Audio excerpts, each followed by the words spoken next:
Well, good morning, matey peeps. It's Sunday the 15th of March, and last night the French government, we're here in South France, the French government told us that we're now in stage 3 of the coronavirus pandemic situation, whatever that means. So basically we're on lockdown, and so supermarkets are open, garages are open for petrol, and medical services are open. Apart from that, pretty much everything's locked down. So it occurred to me that we might think about what would happen if this lasted for quite a bit of time. Supposing, for example, it lasted until September and there began to be things like food shortages. I don't want to alarm you, but I'm just thinking. So I thought, what could we do that would help us if we were in that situation? And of course, I grow vegetables all year round, every year. And so I have a very good stock of seeds. And it occurred to me that there probably still will be seeds available in supermarkets. So if you felt like doing any vegetable growing yourself, this would be your moment to buy seeds. So when it comes to that, although I've got loads of different varieties here because we like quite a lot of different things, the best thing to do if you're starting out is to just choose seeds for things that are of produced food that you actually like. And probably the most reliable would be tomatoes, gherkins, beans, like these French beans are really easy to grow, and they grow super well, as you can see, roots already coming out the bottom. But choose things that you really, really like and are going to produce well, because there's no point in growing stuff like endive if absolutely nobody likes it, or fennel, or celery, which loads of people absolutely loathe. So with that in mind, imagine, for example, that you've gone off to the supermarket and you've come back with your packet of tomato seeds, if I can find some tomatoes here. Well, I can't, of course, immediately, although I know there are some here. But in every single packet of seed, here's some, in every single packet of seed, you'll find that there's far more than you need. So there are probably about 50 seeds in here. Well, at most, you're only going to need about 8 to 10 plants, even if you really, really love tomatoes.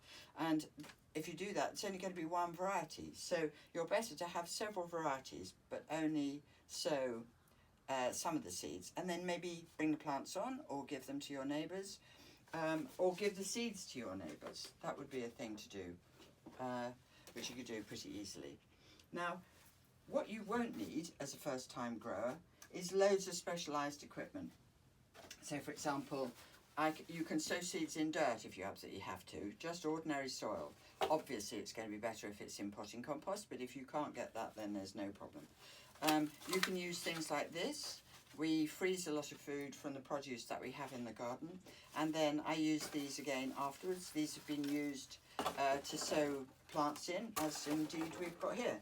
This is parsley, which is being grown in a pot. Here's basil, which again is being grown in one of these perfectly successfully. So you don't need anything special, just some holes in the bottom, and away you go. So you can use those. I hate throwing plastic away, so if we ever buy anything in plastic containers, it's fairly rare, but if we do, then I save them all. And then you can just make a hole in the bottom and grow in those. And indeed, some of them come with a handy lid. So look, you've got a ready-made greenhouse, and it's even got air holes in the top to keep stuff from going mouldy. So a little bit of hole in the bottom, you can plant straight into that, and you have your ready-made greenhouse. I've already told you how you can make a greenhouse out of these, but if you were to cut the bottle completely of these, you could sow in the bottom, and then once the plants had grown to this sort of size, you can then plant them out and then use that as a greenhouse to protect them. Now, I did that last night. I realised that we were going likely to have a frost here, and indeed we did. It was -0.9. But I'd already planted some French beans out. It is ridiculously early to do that. But I put these over the top of them, over the top of each plant, and they're perfectly okay this morning, which is great. So that's another way you can use that. If you're sending seeds passing on seeds to neighbours, on the internet you can find a way of making these little packets to pass them on.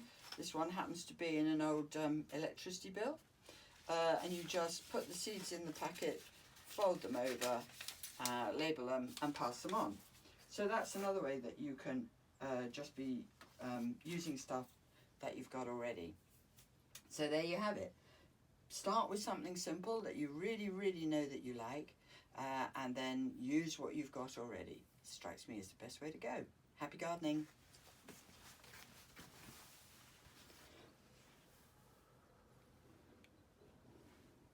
Hold on a sec, can't find the button, sorry about this.